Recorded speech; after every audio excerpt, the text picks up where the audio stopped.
This is Brendan Steele. You're listening to Missing Curfew. Welcome back to a fresh episode of Missing Curfew in studio edition. Updogg fella. What's going on, Obs? We got an in studio guest here. This is not how many in studio guests we had. We had Teemu Selanne and Jim Abbott. We had Dirty Honey. Oh, Dirty Honey as well. We had Getsy in studio. That was Action Park Media. But Chat Deuces. So we've had a couple. Yeah, a couple We've guys. had a couple, but friend of the pod, 3-time PGA Tour winner, our boy Steeler. Sick hat, fella. Thanks for coming in the studio. Thanks for having me, boys. Love you, boys. Welcome. Happy to be here. Well, we know you put a lot of time in at the golf course, so it's nice to peel you away from there to come in and shoot the shit with the boys, you know? It is nice. I like doing anything that isn't golf, so this is great. It's funny you say that. I saw a clip of Brett Hall, and me and Updogg often talk about, what we miss of the game. And I say I don't miss fucking really anything about it except for playing the game, the paychecks, and, the other stuff. And Brett Hall was like, I hated hockey. I just like playing the games, working out, training, traveling, all that was horse shit. So I know what you're saying, but sometimes you just got to get away from it and just kind of chill. Yeah, absolutely. And Brett's actually been my partner at the American Express down in the desert before. How's he hit it? He hits it good. He hits it hard. He's a good player. How drunk did he get? Is my question. What's that? Like, how drunk did he get? Pretty drunk. Yeah, I think the nights got him more than the rounds with me, but like the late nights. Yeah, the late nights. Yeah, because he'll sit around and he won't, he'll want to shoot the shit and not. Yeah, he's a guy's guy. He wants to hang. Hey, Updogg. So Updogg started this. I didn't start. We're already getting off topic here still. I had my bullet points ready, but no, you didn't start it. I apologize. We're at Gaza Ranch and we're there for the member guest with Russ Courtnall and the boys. And I'm down at the tree bar and the guy comes down. He goes, "Tree bar is closed." And I'm like, "Sir, I'm not a member here, but I know one thing. This tree bar hasn't closed in 3 days. Like, what the fuck's going on?" And he goes, "There's been an altercation in the men's grill." And I'm like, this has Upshaw written all over it, right? So I go up there. Long story short, the Updogg, some guy started throwing fruit or whatever at the fucking thing. So me and Updogg, drunkest I've ever seen him, by the way. That night we got drunk and we get back the next day, we ride in one of those buggies and Brett Hall's like, "Hey, Upshaw, way to start that fight last night and moonwalk your way right out of there." Thanks, Holly. Eh? Yeah. He's like, "Yeah, holy fuck, I didn't start it. Hey, get out of the way." But I love that Gaza Ranch. Have you been there before? No, I haven't. Yeah. I need to get up there for sure. The tree bar special. So still off season here for you right around the holiday time. I know you've taken some time off. So how's that been? And when are you going to start your PGA Tour season? Yeah, this has been awesome. I mean, super fun time right now. My daughter's 5, so Christmas holidays are just so fun. We're doing activities nonstop.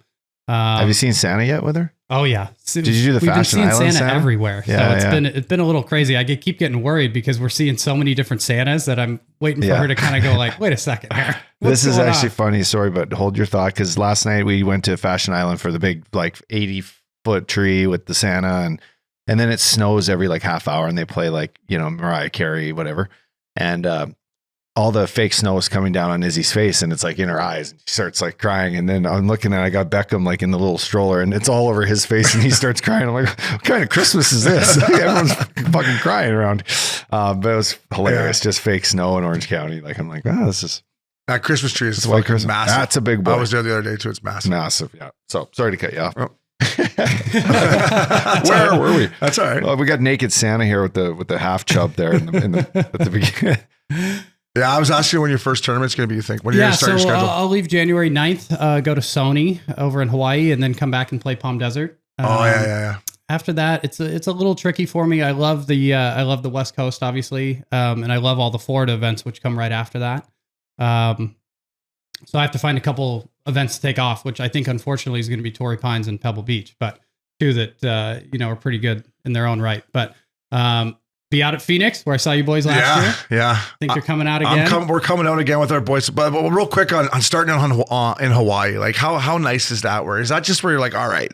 Because after training camp's over, all right, it's a new season here, boys. All right. When you're starting in Maui and Sony, are you like, here we go. Now body's feeling good. It's nice and warm. And then you got to come to the West Coast to play the cold events. But that's gotta be a nice place to start the tour. Yeah. Going to Sony's really great. You get excited when you have a break. We don't have a break before the actual start of the new season, the way it is right now. The playoffs end and then we start the fall. So there's really not a break. It just feels like you're continuing the same thing. This is where you feel like it's actually off season. You get a break and then you get excited to get back. Yeah.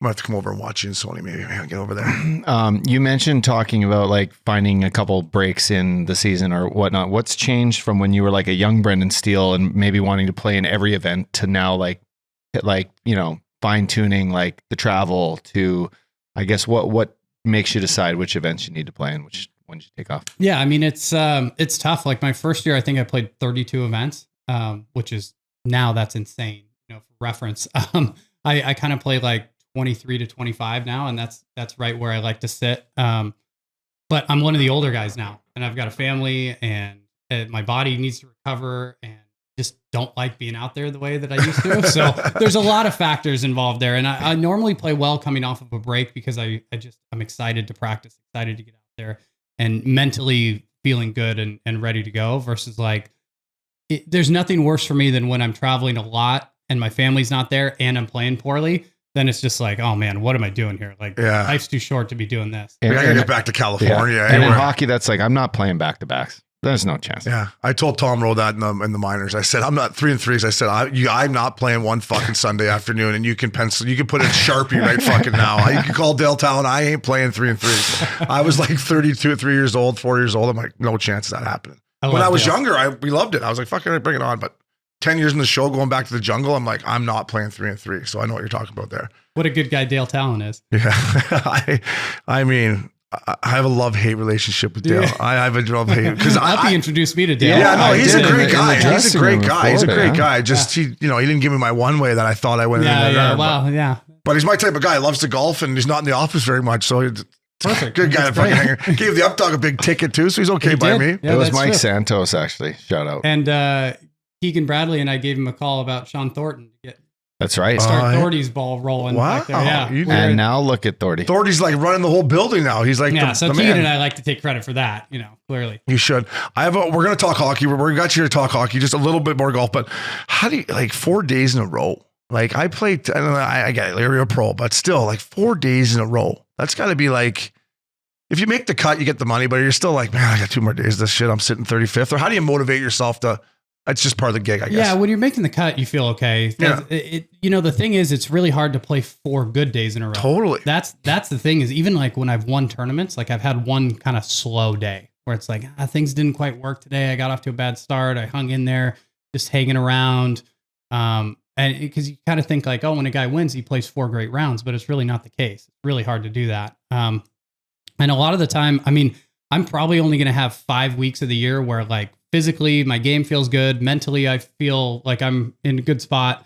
And then hopefully that all kind of comes together. And then the rest of the time is just like chaos. To be honest. Like it's just it sounds a lot like my career, bud. It sounds a lot like my career. Some of the shots that I hit out there are just like, I can't believe that I'm even capable of hitting such bad shots. I mean, and usually like when my buddies or my family's out there, they kind of see things and they go like, what in the hell was that? No, we've seen it. Like you wouldn't believe like what you doing. He never does that when he's playing with me. And it's we've seen it, Steeler. Have you pinpointed what like that one bad round in those moments? Like what's it from? Is it a tough night's sleep? Is it like the time change? Maybe is it kind of? Are you just like fuck? I just don't feel good today, or is there any rhyme or reason, or is it just golf? It seems like there's not any rhyme or reason. Yeah. It's basically what you want to do. For me, my swing's based on a lot of timing. I got a weird grip. I got a weird swing. So what I want to do is find a really good feel or thought at the beginning of the week. So like Tuesday or Wednesday, right before the round, right before the tournament starts, so that I can hopefully carry that through to Sunday. And sometimes that works. Sometimes it doesn't. It's hard to keep doing the same thing because inevitably you're doing something that's a little different to what you think you're doing. For sure. So my coach will say all the time, like, well, it's just the same stuff we've been working on. And I'm like, no, I've been trying to do that. And he's like, well, yeah, you've been trying to do that, but you're not doing it. And it's like, oh, okay. Well, you're like, shit. Yeah. I thought I was doing the maxed out version of whatever you've told me. And he's like, no, you're doing the same stuff you were doing before. So you just don't know what's happening with your swing and with your game a lot of the time. And then sometimes you just end up with a tough condition as far as like where the wind direction or the pins that day, or the numbers, like, fuck no. There's there's just so many factors. It might be like, oh, they put a lot of pins on the right side today, and I didn't like where the wind was coming for that. Yeah, you can't get the right number, right? Yeah, I mean, I have had times in numbers a Friday golf at Big K, and I'm like, fuck off, really? That number again? Like, And then there's other days where I'm like, that's 150. I'm like, give me that 9-iron. I got that shot. But right. Like you nailing it. You're like, oh, this is perfect. I can't be short. I can't be long. Like if I hit a good shot, it's going to go right where I need it to. And then other times you're like, well, 9's in the front bunker and 8's going over the green. So what do I do? Yeah. Are you a shout out to our boy, Jason Beach. Beecher loves you. He's been helping me with my swing here. I was never a big video guy when I played hockey, right? I didn't like to watch it. I probably maybe should have watched a little bit more. Are you a video guy? And fuck, did my swing look ugly on video? But do you go to video a lot? Or are you more of a feel guy, or just your coach tells you? Yeah, I'm more of a feel guy. My coach will show me on video. But like I have such a weird swing. I mean, I'm the same. Like I look at it and I go like, I'm swinging nice. Let's take a look at this. And it's like, oh Jesus, that's no good. And I know exactly. That's how I said about my NHL game. I'm like, I look like that out there. I didn't feel like that. Yeah, and with your swing, you always think it's better than it is. I mean, I remember Lupul getting a video of his swing going like, no, it doesn't look like that. How about his putting stroke? Yeah, right. He's never seen that. It's gotten better though. Yeah, it has. You know what he'd always say to me though, in the midst of his worst putting is, no. Steele tells me to keep it close to my feet like this. I'm like, buddy, the ball is sitting on your toenails. The ball is don't blame Steele for this. Right beside your feet. I'm like, just back it up a bit. Look a little more calm. Yeah, look a little more athletic. Look like a fucking guy that made the All-Star team in the NHL. I remember him topping one off the tee one day when we were playing, and he's like, come on, you're a professional athlete, for God's sakes. I love Loops. And you play a lot with Loops because there's no ball that he doesn't want to track down. Eh? Like he'll hit 140 yards right. He's still looking for it. Like, I think it's over here, boys. Yeah, maybe get a club on it, huh? I do want to say this and we'll move on. First of all, you were fourth in all driving, all total driving.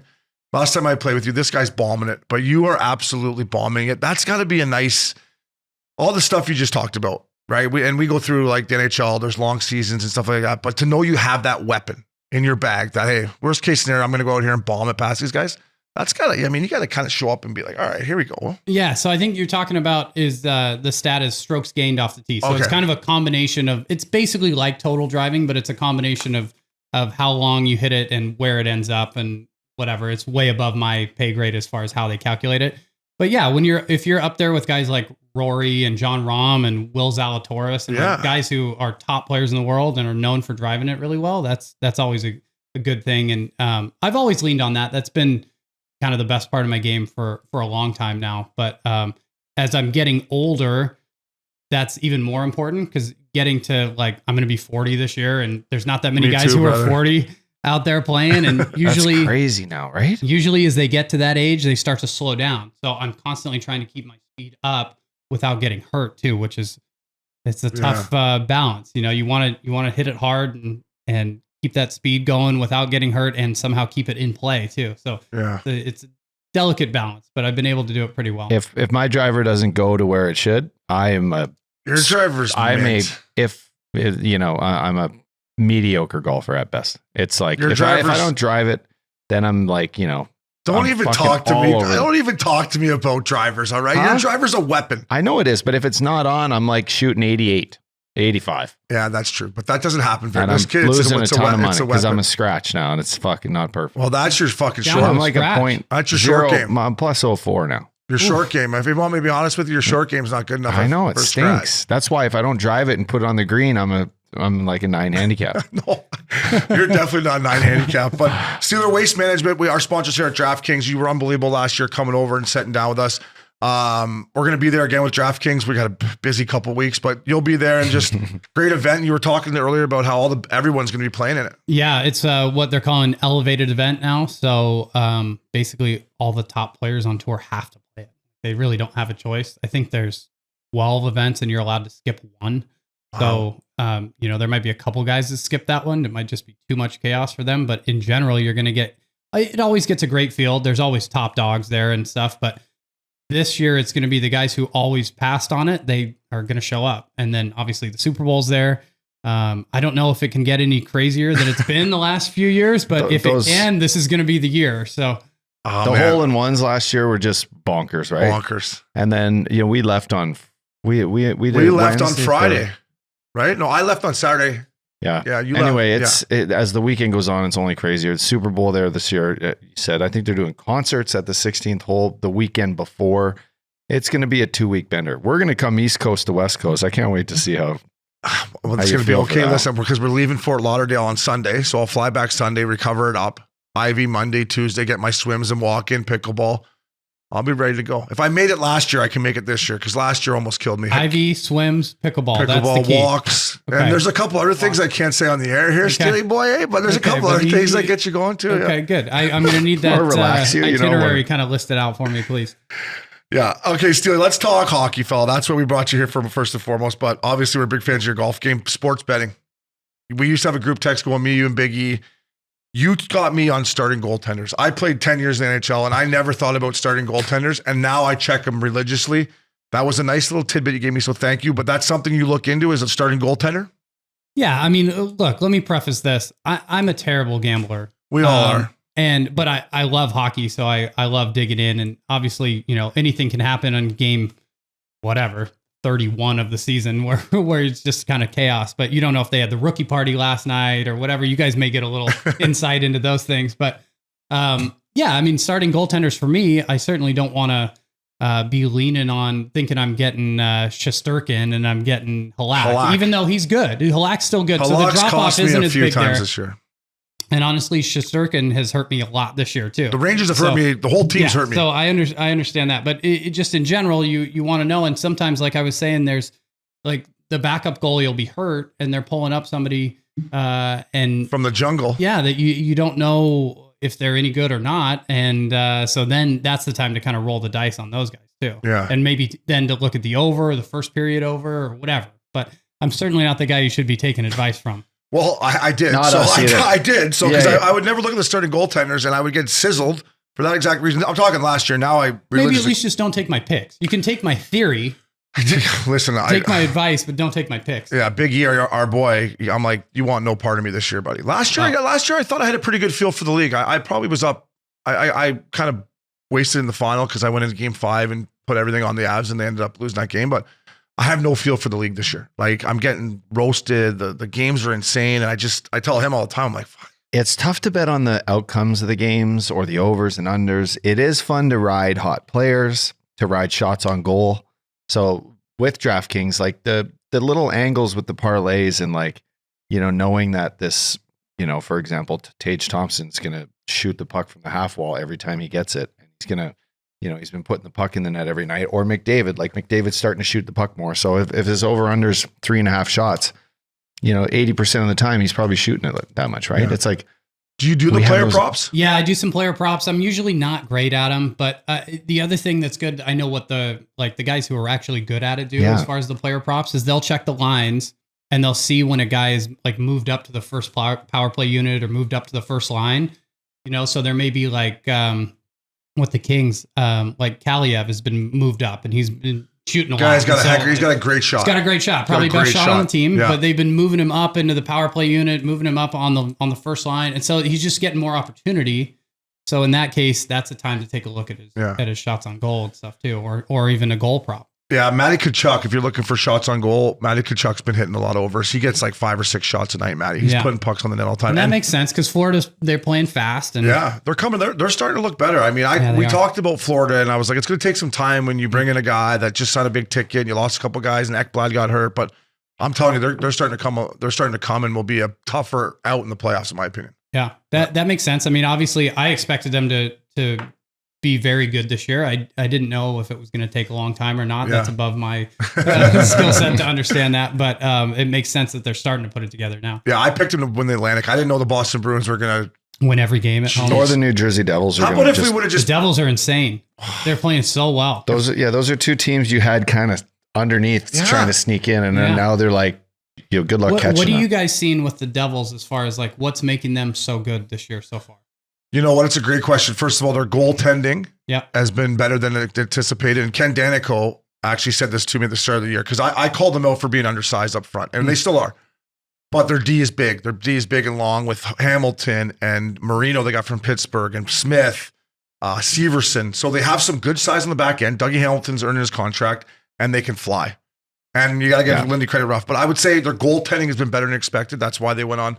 But they got character, man. You see Jack Hughes' interviews. He's like he's got swag. That's how you win. Like, they've all kind of got like another year under their belt. And it's just so huge in this league now that's turned into this offensive league and all these younger players having confidence. Like they need the first couple of years to kind of break in. Well, all those guys came out, I mean, right after they were drafted, right? They drafted all between Hughes and Heischer. What were they, both first overall? Yeah. Yeah. So they're both first overall picks. Obviously, we know they're great. And then you get them to, they're probably only or something. Yeah. Now, I mean, Jack Hughes, I think, just turned 21, didn't he? Yeah. There you go. You can finally go into the city. You can go to Due West and get drunk on Loops' tab finally.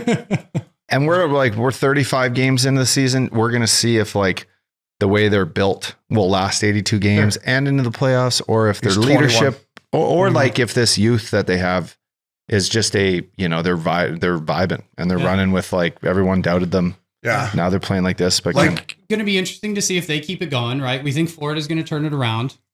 With Boston, I mean, I would think they're I mean, not that they're going to play at this level the entire year, but that they're more built to succeed, at least long term. Like they're going to be more stable, not as many ups and downs. And then, I mean, some of the teams are just fully out of it already. Yeah. And you're right about Boston. They're not going anywhere. And I should have fucking known this. I watched them opening night. I watched opening night on TNT, and Krejci jumped back into the lineup like he hadn't missed a beat. And I'm like, this team's good. I didn't think they'd be fucking sitting here at, 23-4, but I'm like, they're going to be a playoff team. They're not going anywhere. No, then they had McAvoy and Marchand come back. Yeah. Like 15 games in. So they're a team to beat. And Olmark's playing incredible. Incredible. What do you think about, because you're a longtime Kings fan, loved hockey for a long time. Obviously, we talk about physicality on this podcast a lot, and there's been some big hits lately, but like, do you miss fucking seeing a body? Do you miss Dustin Brown going in on the forecheck and trying to fucking put me in the third row, or do you like the speed? I do miss that. You do, yeah. I do miss that. I mean, the speed's fun, but I mean, I grew up with the physicality. That's to me, that's hockey. That's what I like to see. And I mean, you saw it more in the playoffs still last year, but the league has definitely changed a lot. I mean, I'm sure you guys you talk about it all the time, but even just the way that it's being called, the types of players that are in the league, there's a big difference. So I definitely miss that. I mean, when Brown first got into the league, it was crazy watching him play. Crazy. I'm like, I'm going to knock this guy out. Every time there was a massive collision in a Kings game, it was always Dustin Brown. Every time. I mean, he led the league in hits. I think he was like doubling up the second guy. Oh yeah. Well, and by the way, Staples was always a good barn for hits, right? There's different barns, and you would know this. You finish your check a lot. Some barns are hard to get. Forgetting the stats. Yeah. Staples. Some nights I'd be like, I probably had 2 or 3, 7 hits. I'm like, here we go. Then you go into somewhere in Canada and there's some Johnny Tryhard up there, and I'm like, I had 6 hits, 1. You're like, fuck off. Yeah. So Brownie had a little bit of home, but But you're right. And do you remember the hit against the Canucks? I wasn't on the team then, where he hit Sedin in front of the bench.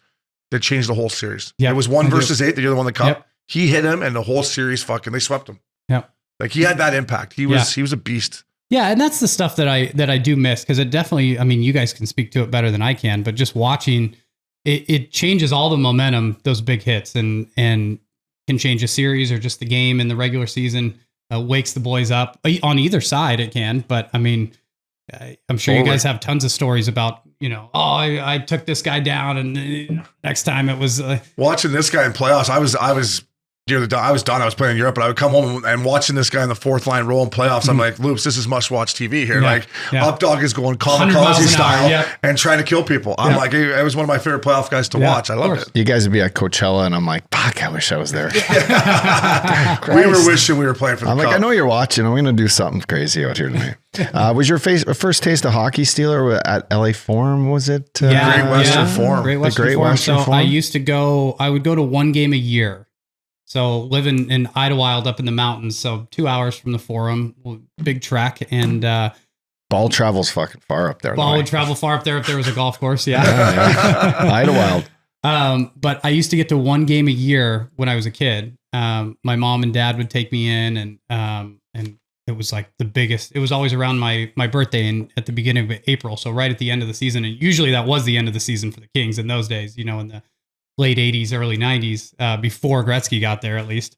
And so those were my first memories of going. The first games I ever went to were in the Forum. Very, very cool stuff. What a great building. Yeah, I love hearing people talk about like anyone in like this Southern California place, when they talk about the Kings or like the Lakers back then, they would be like, oh yeah, Laker games are fun, like whenever. But all the girls would go to the fucking LA Kings games because they like the hockey guys. Yeah. And then like, so if you wanted to go like see where all the hot chicks were, you go to the LA Kings games. I'm like, I always thought that was pretty cool. And Updogg got the great one on our podcast, right? And I kind of went digging. Like I was like, so hey, I was a forum club back in the day. Like, hey, wait, and he's the greatest player in the planet. It's the great one's not biting on my stupid question. But when I go to concerts, it's one of my players, and I think about, imagine coming back here in the day, Wayner and the boys pulling up to the Forum, and the Lakers were sick back in the day. Like that building to me is one of my favorite buildings.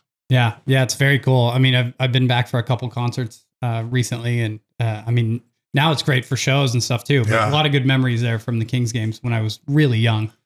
The old Forum Club, it's nice to get in there, a couple cocktails. It's a classy joint. It's a classy joint. Saw Arcade Fire there a couple weeks ago. Oh, that's nice. Really good. Steely, let's keep it. Sorry, Updogg. Let's keep it going here with the bets, bud. You've been hammering the overs or what? Has that been your? I have been. I was telling you before we started here that I feel like it's starting to turn because I've started losing the overs now too. So it was too easy before that, you know. They kept sitting them there. I should have known because everything was sitting at 6.5. They weren't moving any of them to 7. Yeah. And some of them were 6, but a lot of 6.5s, and maybe they juiced the over or whatever. But then all of a sudden, now it started to turn.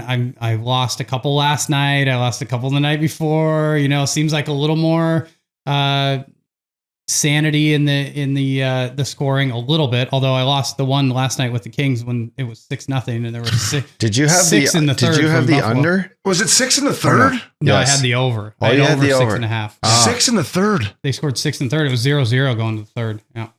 Hockey's just so weird for that. Like I felt last night that there was just goals coming out. Well, I did watch the Ducks game and the Leafs, by the way, which was a 7-0 shit kicking. But I was like, wow, this seems like a night where everyone's scoring goals, and it's like it just fluctuates. Yeah. But you're right. But I had that. I had that over, and then I had the Florida Columbus over last night, and that was 4-0. So if a team gets shut out, it's hard to get to the over. Yeah. Were you doing any first period overs? Shout out to my boy Tom Riley. Last year, the only time I've ever been up first period overs last year. You talk about the Florida Panthers last year. I mean, one day I was at his house. They hit the first period over in literally 2 minutes. I'm like, fucking hey, Updogg, who we got next? It's such a fun bet because it's such a quick hitter. Yeah. I mean, you can literally end that in the first couple minutes of the game. Yeah. So they're tougher, obviously, if they've been lining a lot of them at 2 now, which makes it a little tougher. It's greasy. The 2's greasy. The 2's greasy because it'll be 2 and like it might even be a plus, right? It might be like plus 110 at 2, but and it's a push at 2 though, right? Yeah, it's a push at 2. So, but now they're kind of leaning on like 1.5 minus 160 for like a game you might like, or you know. So, but I do like those. I think those are great bets. I've seen some first period over, and you're bang on about the 6.5. So last year there was all-time record in goaltenders played. It was over 100 goalies played in the National Hockey League, and it ended up being the average 6 goals a year. So we assumed that it would go down this year. Nah. Averaging 6.5 goals is the fucking average in the NHL. Maybe it's gone down a little bit. So you're bang on. That's exactly what it's been all year. But first period overs, I've seen somewhere if it was Avalanche and let's say Oilers, where it's like minus 220 first period over. 1.5. You're like, Jesus Christ. Yeah, if it's if they don't move it to 2, it's gonna get. They could get off to a slow start, maybe. Like that was another one I had the other night when because there's a big trend with wild overs at home. Wow. So when Edmonton goes, here we go. We got an insider, folks. You don't want to. You got time to work for the pod or what? I'll work for the pod. Sure. Just as long as you don't expect winners, I can give you good trends and things. You'll fit right in. Good. You'll fit right in with us. If we got Oilers playing in Minnesota, I got to be all over that. And then the game ended 2-1 the other night. So I know it couldn't be a bigger whiff. But I guess that's one that I got to take. Then the next time they do it, I just got to trust it and stick with it. Because anytime the Oilers are playing, you're interested. Yeah, totally. And we talk about the Oilers a lot. Actually, Maxie was like, you guys talk about the Oilers every week. We're like, well, that's because they got the 2 best players on the planet and the rest of the team is terrible. So like, but you would think going in there, like last night they played Nashville. Now you would think that would, boom, they beat them fucking 6-3. It goes over. Mm-hmm. So I see what you're saying on that bet. And I thought about that too. If I was being smart, because it was the night before, they're playing on a back-to-back. I go, well, they're probably going to go over tonight since it was 2-1 last night. What are the chances they're going to play another low-scoring game? But see, of course, this is why I sting. I didn't do that. Yeah, but you're so well calculated. So it's well a golf calculated, yeah. Well, and they played Jack Campbell. He keeps a tight scorecard. You knew Campbell was going to go up. Talk about the secret sauce, though, in like being a winner in gambling. If we can win, is there like a unit component to it? Is there like, you know, in blackjack, if you want to be a successful blackjack player, you have a unit that you're going to play when things are going rough. And maybe that's in gambling, like it's a $50 bet, whatever the hell it is. But then, okay, I'm vibing now. where do we like hammer the fucking big unit, the big dog? I mean, again, I am definitely not the person to be asking about this. Let's just say we're the best gamblers on the. Yeah, what's the system here? Or at least that I believe would be the way that you should be doing it in order to win. I mean, you can't have a flat unit. I have a flat unit. If you have a flat unit, you can never win, in my opinion. You got to get that unit. I need a Cialis. I need a Cialis. You can go down. You can make your basic unit fired lower. up, Obs. So you make your basic, whatever you're betting now, make it lower, but then make it higher when you really like something, right? So your basic, let's move that down a little bit. I don't like any games right. I look at games now, I'm like, I don't know. I get scared. Then you should probably just put your phone away and go to bed, and maybe hit them the next night. Go play with my kid. I just go play with the kids. I'm like, I'm not watching. But Steely, so when you do that, and if you hit a low one, aren't you like, fuck, I should have put 1,000 on that, or whatever your big bet is? You're always going to have runs where then you're like, oh, I'm losing all my big bets and I'm winning my smaller bets. I'm just saying I'm not good enough to hit 55% at minus 110. So we're going to lose. So I'm going to lose. So if I'm going to hit 48%, let's say, I'm going to lose really slowly. It's a painful death instead of a quick. It's a painful death, but at least I'll have a chance to win if I'm going like, well, I got one unit here, but this is my big play tonight. I got 3 or I got 4. I got, whatever. And it killed me. It killed me with football last week because I had a great Sunday. I was 11-5, right? You go 11-5. Incredible. You've been 16 bets on a Sunday? Yeah, I'm a little crazy. Good for you. 11-5. And I won half a unit because I lost my 2 biggest plays. Yeah, and what's the increment? 10 units on the 2. Oh, so you're going 5x. Well, I went. Yeah, that one I went like you were feeling 6 and 4 on one, and it was. What was the bet? You remember? Yeah, this is why I'm so bad. Yeah. They were both teasers, which you're throwing tease you right in into a loss. Yeah. All my sides and totals were good. Yeah.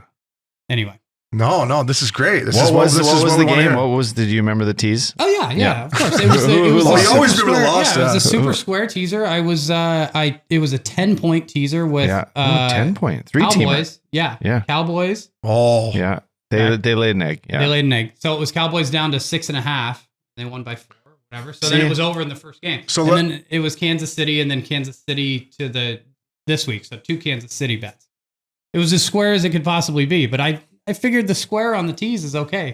Sometimes, clearly not. When you think football, like this year it's the Texans, right? There's always one team every year. Like if you just bet the money line against the Texans all fucking year. Yeah. But if you lose one, where it was like minus, I mean, those money lines in football get up to like minus 700. Yeah. Like you have to give your balls a real tug, but you could, if you establish a team that's going to win one game. Yeah.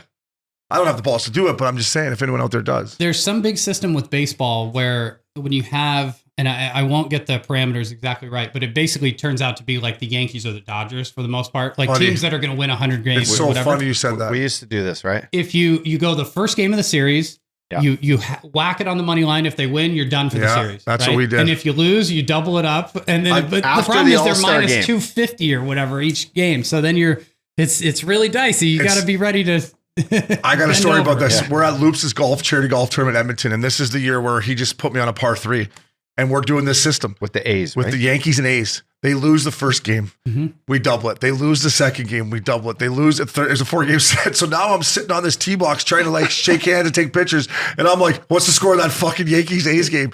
And they won. I never still got all my, but yeah, that's a system. If you just hit it, but if you don't, you gotta. As soon as you lose a 4-game series like that, you're crippled. You can never recover. No, I was crippled, and this is like, I hadn't made any real money yet. Like I was 3 years in the league, and I'm betting more than I should be.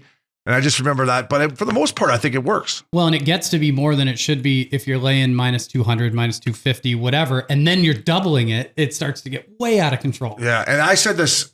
If you bet against, the Dodgers win 100 games every year. But they're winning half their games, so you're still going to come out because the money lines you lose are going to sting you more than the 100 wins you're going to get, right? So you got to, you're not going to come out ahead. Spots. Yeah. Are you fantasy football starts this weekend? Are you in the playoffs? So I got 2 leagues. Yeah. I'm in the playoffs in both leagues. One of them I had the first team, so I got to buy. The other one, I had to grind it to get into the playoffs all the way through the Monday night game. It was insane. And I was grinding. There were 4 of us tied for 2 spots to get in the last 2. And I needed one guy to lose and I needed to win. And there were guys all over both teams. And so Kyler gets hurt. Yeah. That helped me because I was against Kyler. So then I was going to win, but then I had to grind out the other side. I needed James Conner to not go crazy, and he was going crazy. So he was scoring all sorts of points. And at one point I was projected to miss the playoffs by 0.01. And like, it was chaos, but I got in, snuck in. So I got a couple this week. What about fantasy hockey in that? I've done fantasy hockey before.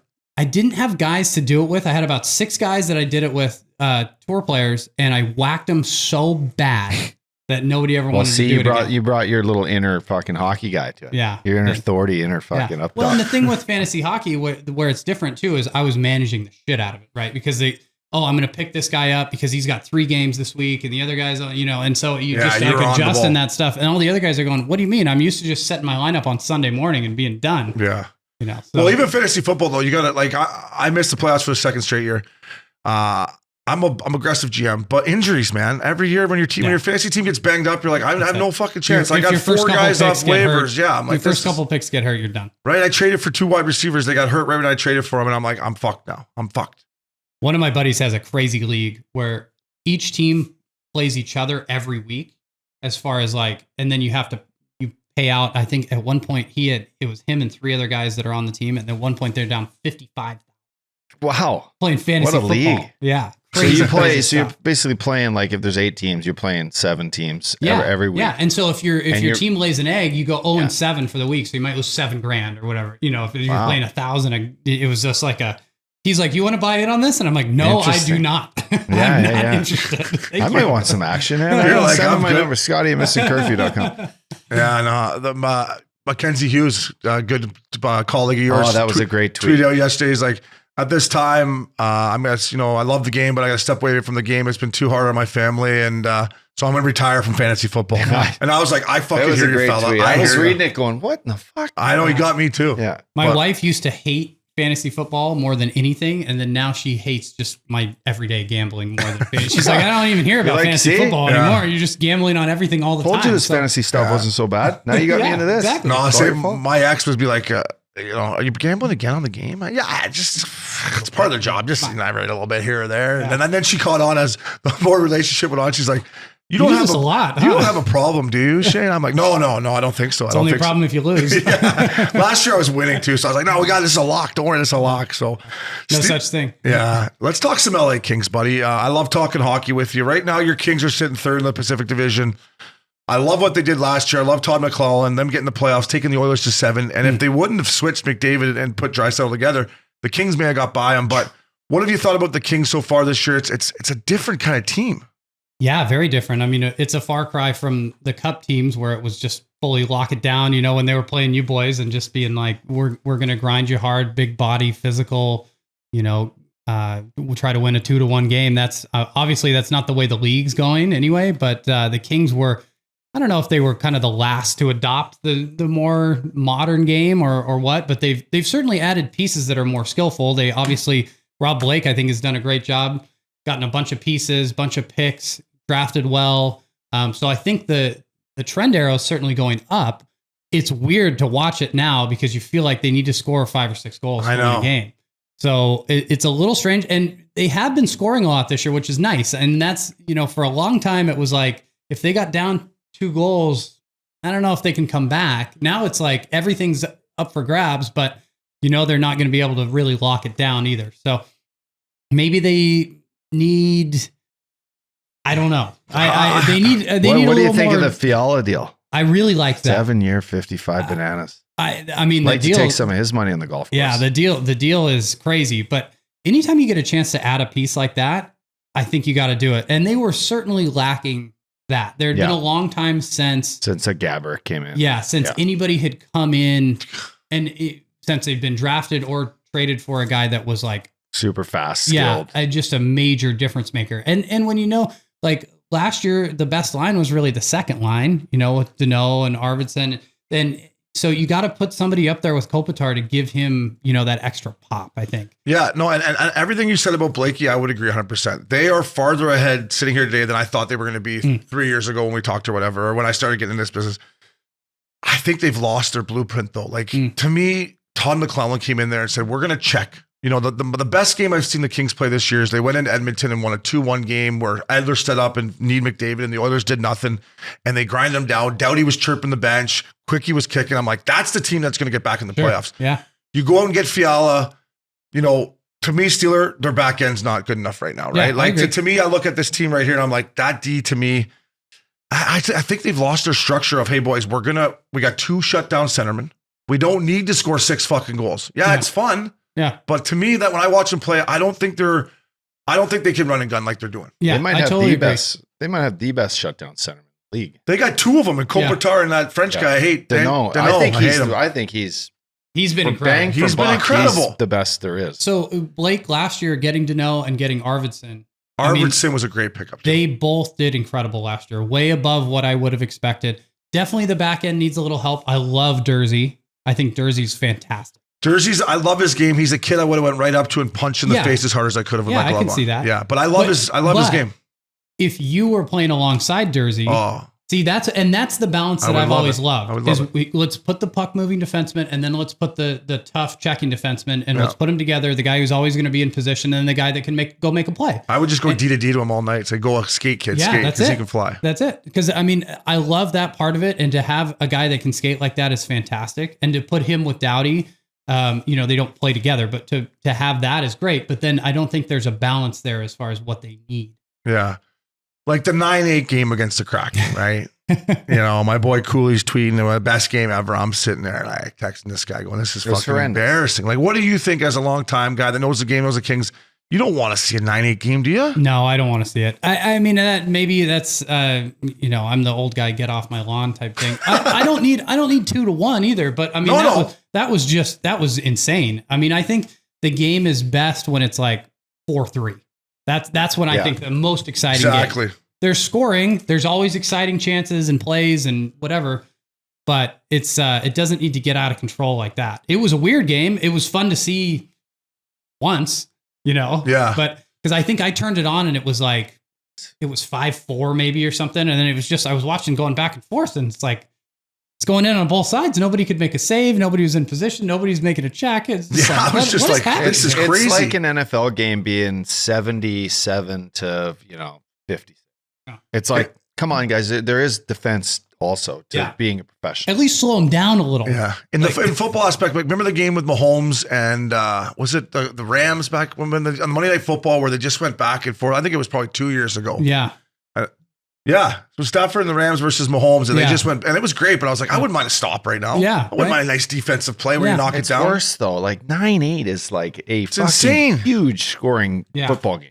It's like 150 to 160 it would be every in basketball. every time you touch the ball, it's a touchdown in the first 3 plays. Yeah. Kind of thing. Like that would be the only equivalent. That UCLA USC game this year. That was a barn burn. Talk about getting rinsed. I got rinsed on the SC game against the Pac-12 champion. Like no lube, just how are you? Yeah. When they lost to Utah. Updogg's team. Updogg loved Utah all year. And then I bet USC. Utah to win the Pac-12 I remember where I was because I was listening to a podcast at the first playoff event. So I do the podcast, the gambling podcast I do all day, every day, especially when I'm practicing and stuff. Perfect stuff. Sweet. Hotel room, car, practice, whatever. Sick. I'm all over them. Yeah. So I had listened to one that said they really loved Utah to win the Pac-12 this year. So I bet Utah to win the Pac-12 at Memphis last year. Do you remember plus what? What was it? Plus 160, I think. Okay, it was. Nice. And I liked it at the time. And then obviously as the season went on, I went, oh, this is dead. Like it's got no shot. And then obviously it came back to be a winner. So only plus 160? Yeah, it was only plus 160. At that time, we didn't know what USC was going to be. Yeah, for sure. So people thought like, this isn't really going to work, or certainly like it's not going to work to the level that it did. And then by the time we got to the Pac-12 championship game, it's like, oh, USC. Here we go. They're the team, right? Kincaid is that tight end. Yeah, they had great tight ends and great D, and the quarterback was tough. Yeah, he had a love a tough quarterback. But he had his money on SC. I woke up from a nap. I was like, "Fuck!" It was Friday golf. I woke up from a nap and I got home, and then I missed the first half bet, and then of course everyone's like, "Oh, USC's smoking them," 2 touchdowns in the first whatever quarter, and then I'm like, I might as well jump on the bandwagon. I'm going to meet everyone anyway. Anyway. Bad beat. Dog, stick with your gut, buddy. Hey, let me ask you, because we talked about golf earlier, and I forgot I had this written down. The Under the Lights, Tiger Woods, Rory, Spieth and the boys. Did you like that? And do you think this under the lights thing is something that can catch on? I would love to see it more. And I think for TV, it gives people I like to watch TV at night. It's hard to watch golf all during the day. Not when you're hungover, it's not. You think it's something that can catch on? Will there be maybe an event or two every year that can do under the lights? Yeah, maybe. I mean, I think it's really cool. I would love to play under the lights. I think that's super fun. I mean, in places with good weather, you know, Southern California would be a perfect place to be able to do that. Palm Desert would be really fun. I think they have some little executive courses and things like that. I mean, it's a good TV event too, right? It's a good. Yeah. So the only problem I have with the match is it moves so slow. Yeah. I'm not saying the match. I want a fucking tournament. You want a tournament under the lights. You want the full a field WGC under the lights where it's maybe the first 2 rounds are during the day or make the a first cut, the weekends under the lights. Yeah. That'd be cool. And he wants Rufus to soul play on the 18th green, and then he has the table there. He's ready to rock. I don't know if we have to talk about it, but I think the Live is onto it with the concerts and shit. And Waste Management Open should be a once a month thing for the PGA. Yeah. It should be a party every fucking tournament. In fairness, there are more and more concerts all the time, which is pretty awesome. So we've got, I went at Safeway last year in Napa. We went to, or Fortinet now. I guess I should get the name right. But it's the Safeway. When you got two trophies at home, it's Safeway. Whatever you want. I went to see Weezer up there. That was super fun. Oh, I love Weezer. Gwen Stefani's playing Palm Desert this year, which I thought was that's a huge deal. Yeah. I don't think she does that much stuff. She's playing on the driving range at I might the try American to slide Express. out for that. I've never been out for that. Maybe what's the date of that tournament, Steele? It'll be 16th is the Monday of January, and then so the tournament starts on the 19th. Yeah, I've never been out to that. I might slide out to that. Gwen's on the 20th if you're looking for. So you do that. Like Gwen. You're going to do that Fort Lauderdale, then the Waste Man. There you go. I'm going to Vegas January 14th for our boy Billy Quinn for UFC Apex. I can't wait. Nice. I love Billy Quinn. Is it that? Yeah, I love Billy Quinn too. Real quick to tag his match thing. Trevor Immelman kept talking about how the grass is wetter at night or something. Is that truth? Is that true or?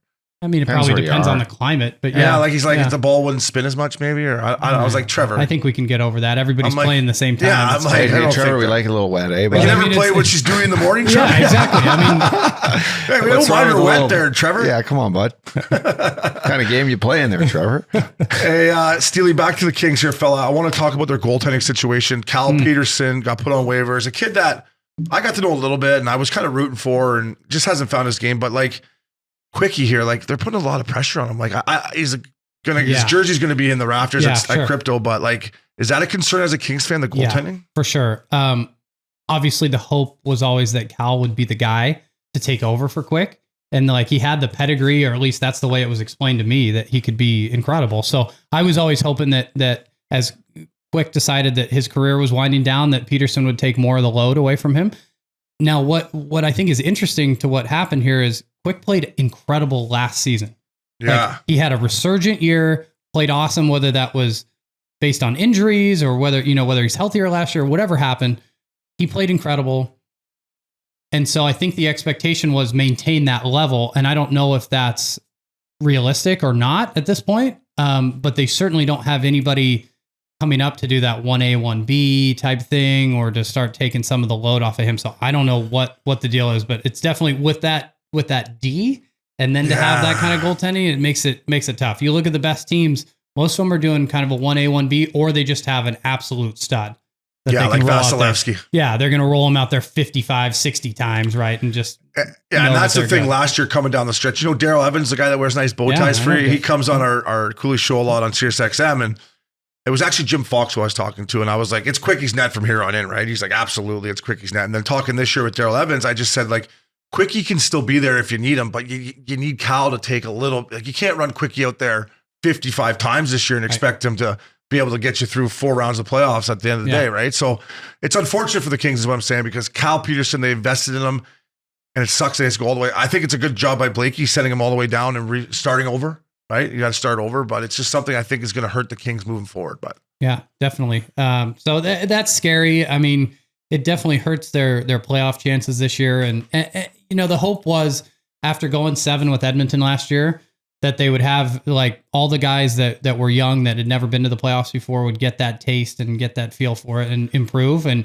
and then that they would be able to make it back there this year and maybe be ready to win a round. I mean, that would have been my goal for the season. And you're right about me and Abby talk about experience a lot, right? We both played, Abby played a few more playoff games than me, but I played 40-some playoff games. Like, you get more experience in a 7-game series than you do playing 50 NHL regular season games. Yeah. Right, Ups? Would you agree with that? Like, you play 100%. A 7-game series, you mature as a player and you realize, holy fuck, this is what it takes. And then you watch Kopitar, you watch Doughty, you watch these guys who are like, they understand how hard it is to get here and they've been there and they've won, but that dial changes for those guys, and young guys pick up on that, right? Mm-hmm. Where they're like, wow, the level of play is picked up, but I'm now watching like Kopi understand that these moments don't come around all the time. Like, this is what hockey's all about. Exactly. And then you strive for that, but you need to get there in order to feel it. You need to feel the intensity. Yeah. Right. You need to feel like when my first playoff series was at the old Prudential Center in Jersey, where I watched the Devils win Stanley Cups when I was a kid, and I come out there and first shift, I'm like, whoa. This is new. It's okay, here we go. Yeah. This is the guys that don't finish their check are finishing their checks and they're dumping it on me, and I'm like, holy fuck. So they can't keep this level for 82 games. No, they'll die. It's like we got 2 weeks here to see who's the better. And after that, we'll recover. And then as I got into my years in Vancouver and Nashville, where I was a veteran and the playoffs started, I would look at guys and be like, fella, like Wayne Simmons. First, we played them Vancouver, LA. Simmer was a young kid. I said, you ain't getting out of this series without me fighting you. I guarantee you. I don't care if it goes 7 or if you sweep us. Or we sweep you, you're fighting me.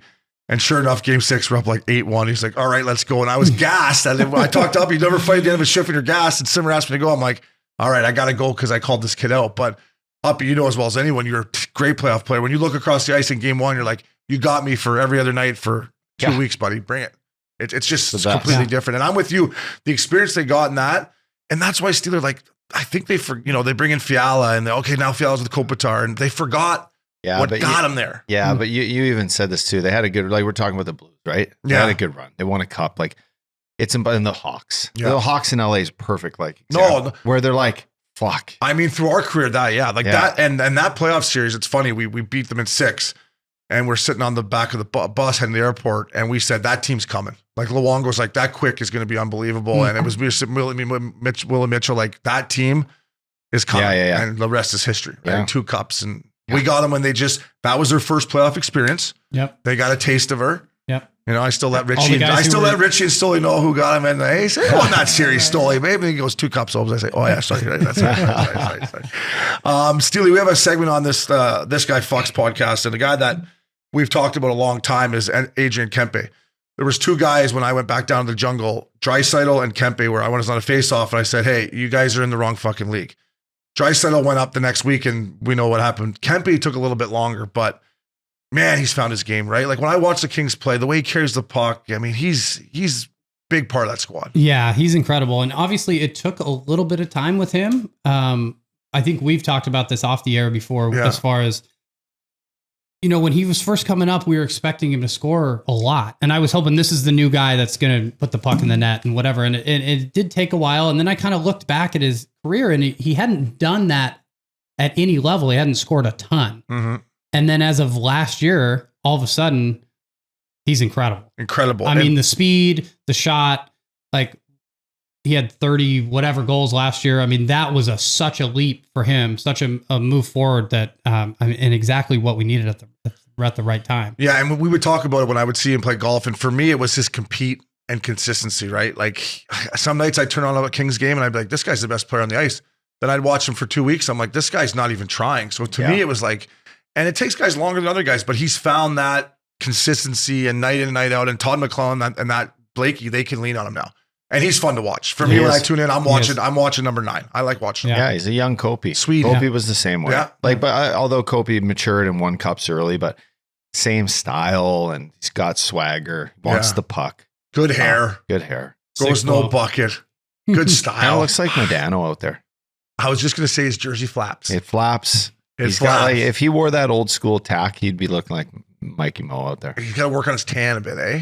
Mikey Mo always had a good beach tan too. What the fuck? I know the Swedes though, they don't tan up. Landy's white as steel. That's why they look so good all the time. Probably skin, Good skin. Stay out of the sun. Steeler, last guy I want to ask you about on the Kings here is a good Cali boy, Trevor Moore, a guy that I love playing. He's a California boy. As a legit Kings fan, you must love watching him compete, right? He gives it every night. I love it. I mean, he works so hard.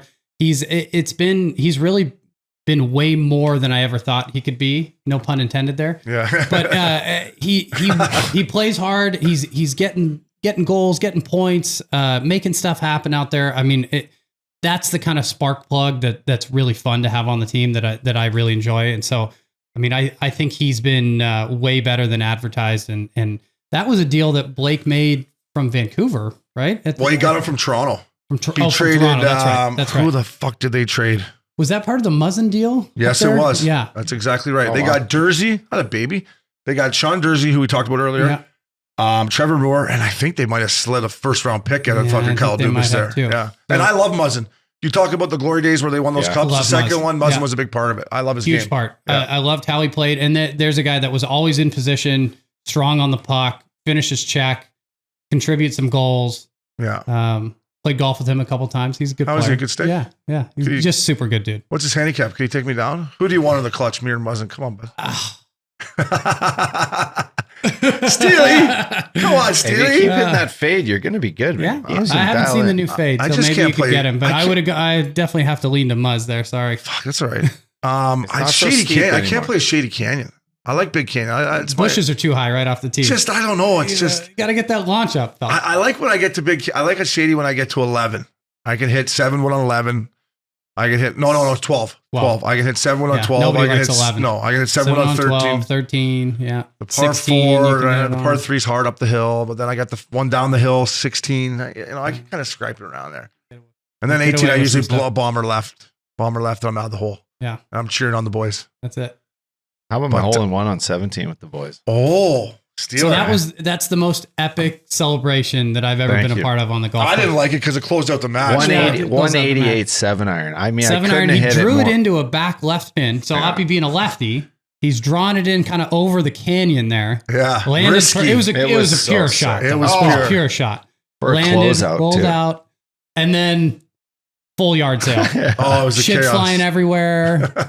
Hats and clubs and all sorts of stuff. It was me. We got some good pictures. Us three pens and loops, right? Yep, us three pens and loops. Yeah, playing a 5. Do you ever see Pens kicking around Shady Canyon? I haven't seen Pens in a while. No, it's been probably a couple years. Yeah, he's down some rabbit hole right now. Just all Pens. If you're listening, Pens, we love you. He's not listening. Let's tee it up. I want to get him in here, but I can't. I don't know if I got his number anymore. I guess I got DM him. Maybe we'll get him in here. We can do that. Big Pens. I think he's living in LA. I think he moved up to LA. Did he? That's what I heard. Okay. It's funny. I bumped into his mom and sister at the whole classic at Newport. Yeah. I'm like, where's Dustin? They're like, oh, he's up in LA. We just came down for his sister actually was running the event. So okay. Yeah, I played golf with her. She's good. Yeah. She can play. Did she beat me too? Or? Oh yeah, definitely. Steely, come on, man. Come on. My game's coming around. It's coming around. I'll stay with it. You know who you can beat? Who? He won't like me saying this, Loops. but no, Sean Thornton you can beat. Thornton. I'm scared Thornton would beat me up. We saw him last. You don't want to mess with him. We saw him last year at MSG. We were doing some stuff for Good Life, and he looks like he could be the UFC fucking welterweight champ of the world. The thing that I love about Thornton is, and this goes back to the whole hockey culture and everything, but if I told him like I was in trouble and I need him to kill somebody for me, I think he would do it. Yeah. Like I think he would be like, no problem, I got it. Did I ever tell you the fucking Thornton story? So it's the year I make the team, and I played against Thornton in the minors when he was in Thornton, and we're doing the Wingate test. So the Wingate test is 30 seconds where they drop 3/4 of your body weight and you just give her. And Thornton's first, he's ahead of me, and I'm next after Thornton. They drop this thing, and Thornton's got his shirt off, and he's next thing you know, the fucking left pedal goes, the right pedal goes, the fucking handlebars. He's like, fuck me, you fucking kidding me? I'm like, fuck is going on here? When do we go on the ice? I'm like, you broke the bike. I'm like, Thornton, you broke the fucking bike. Thank you. I don't have to go now. And then I was like, am I out? Does that mean I'm out? They're like, no, we got more bikes. And then Thornton had to do it again. He was fucking like, the one guy doing the test from like UC Irvine was like, sorry, man. He's like, are you fucking kidding me? He's just shredded. I'm like, Wolverine. You look like Wolverine. I'm like, holy Christ. He's such a monster. I love the guy so much. Thornton. I love him so. Steele, I can do this all day with you, buddy. We appreciate you coming in here and taking the time. You've always been a good friend of the podcast. Good luck. Stay healthy. It's like the Updogg. Just keep bombing that driver, buddy. Keep bombing that driver. Yeah. Yeah, bombing like Uppy. So thank you, fella. Thanks, boys. Anytime. Love to come back. My man.